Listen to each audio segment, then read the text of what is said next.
Baik, di sini saya akan menjelaskan tentang pengharapan Mesias Yahudi dan PB. Tapi sebelum kita mengenal pengharapan Mesias Yahudi, kita perlu mengetahui apa itu pengharapan. Pengharapan dalam bahasa Yunani, kata pengharapan ditulis elpis, yang berarti menantikan yang baik. Dalam kitab Injil, kata pengharapan suatu kepastian, tidak goyah dan aktif.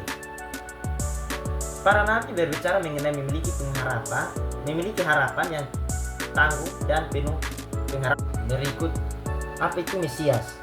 Mesias berarti tokoh pembebasan atau penyelamatan yang diharapkan oleh orang Yahudi. Mesias dalam PL berasal dari bahasa Arab. Mesia merupakan dielak dari bahasa Ibrani Mesia, yang berarti yang diurapi atau yang diolesi minyak, yang diterjemahkan dalam bahasa Yunani oleh Septuaginta Ho Christos. Mesias dalam kitab Ibrani yang mengacu kepada seorang tokoh. Berikutnya, pengharapan Mesias Yahudi.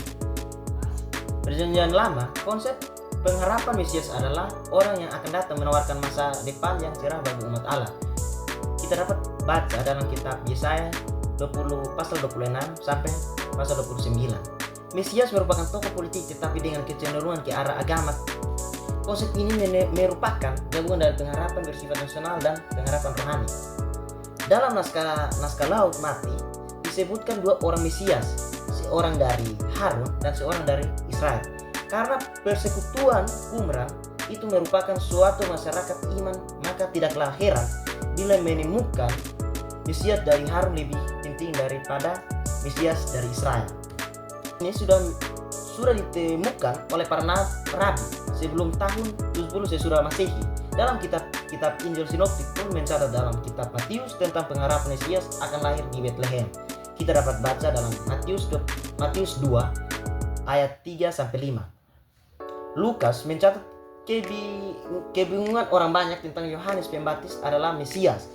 Kita dapat baca dalam Lukas 3 ayat 5.